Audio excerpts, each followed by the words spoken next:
The moment it happened, people thought it was a prank. A loud laugh, a shout, a flash of cold metal under the gray Washington sky. But when the cadet pressed the rifle to the tomb guard's chest, the world stopped. "Move again, and I'll fire!" Gasps tore through the crowd as a woman dropped her phone, yet the tomb guard didn't flinch, didn't blink, didn't step back. He stood as if carved from stone, staring straight into the trembling eyes of the cadet. No one knew the truth yet, neither about the cadet, nor the guard, nor the moment seconds away from turning deadly. The day had begun calmly, almost peacefully. Winter air brushed across the marble slabs of the cemetery, and the tomb of the unknown soldier gleamed white beneath the soft gray sky. Tourists whispered reverently, while a group of cadets clustered together on the walkway, laughing too loudly, shoving each other as if they were kids on a playground instead of soldiers in training. Their leader, Cadet Brandon Hale, tall, cocky, overflowing with ego, strode around like he owned the entire cemetery, waving his training rifle as casually as if it were a baseball bat. "Relax," he told his friends. "It's not even loaded." They snickered and lifted their phones. Behind them stood someone completely different. Cadet Rowan Miles, quiet, focused, the type of person people forget is even there.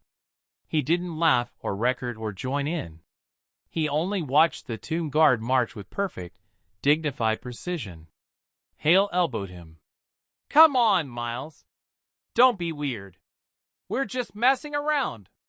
Miles murmured, "Not here. Not this place." But Hale never listened to warnings, especially when doing something reckless earned him attention. And this time, his idea was the dumbest one yet. "Let's see if these guards are as tough as they pretend," he said. His buddies laughed. Miles grabbed him urgently. "Brandon, don't. This is serious." Yet Hale pulled himself free. "Relax. It's a joke." He didn't know that the guard in front of him wasn't an actor, wasn't a tourist attraction, but a soldier who had served overseas, who had buried 2 friends this year, who carried a weight quiet men never speak about. He didn't know that beneath the ceremonial uniform was someone who had seen real fear, real disrespect, real death. Hale strutted forward anyway, pointing his rifle like a toy. Visitors stiffened. Phones lifted. A kid whispered, "Is he crazy?" The tomb guard stopped mid-march. His voice cracked through the air like thunder. "Stand down." Hale laughed mockingly. "Oh, look. He talks." The guard didn't move, but something in his stillness made the air feel dangerous. Hale stepped closer. Miles whispered, "Stop. Please. This is sacred ground." But ego is louder than reason. And with one careless twitch of his hand, Hale accidentally lifted the barrel too high, pressing it directly into the guard's chest. A collective scream burst through the plaza. 2 tourists dropped to their knees. Someone shouted for security. Hale's friends lowered their phones instantly.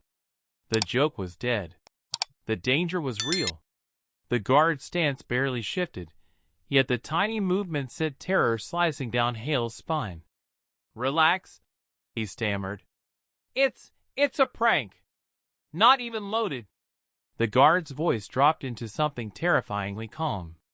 "Disrespect this tomb again, and you will be removed by force." Hale swallowed hard.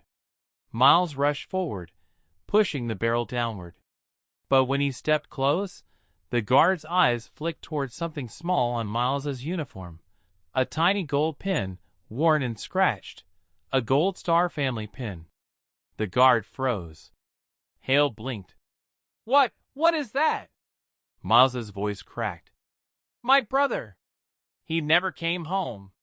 He's not the unknown soldier, but he might as well be." The words hit Hale like a punch to the chest.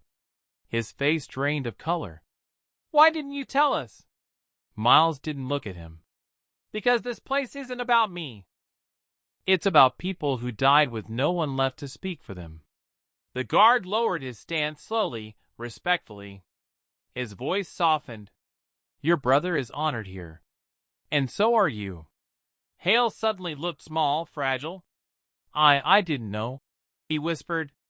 You weren't supposed to know, Miles said quietly. You were supposed to understand. Security rushed in from two sides, ready to tackle Hale. But the guard raised one hand, an extremely rare gesture, stopping them. Let him stand, the guard ordered. He needs to learn, not be punished. Hale trembled. You're not arresting me. The guard stepped inches from him. Your punishment is knowing how close you came to dishonoring the fallen. Never again. Hale nodded rapidly, tears forming. Miles placed a hand on his shoulder. The crowd watched in silence as the tension slowly drained. Hale whispered, broken, I'm sorry. For everything. Miles sighed. Just learn from it. The guard resumed his post.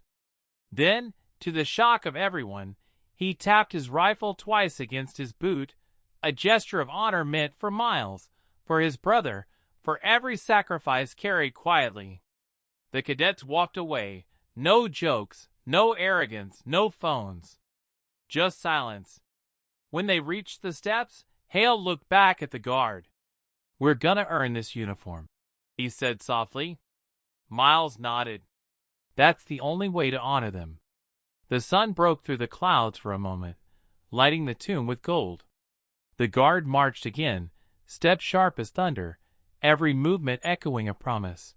Honor is not a costume, respect is not optional, and sacred ground will always defend itself. Sometimes the loudest lesson comes from the quietest person. If this story hit your heart, subscribe and comment your country below.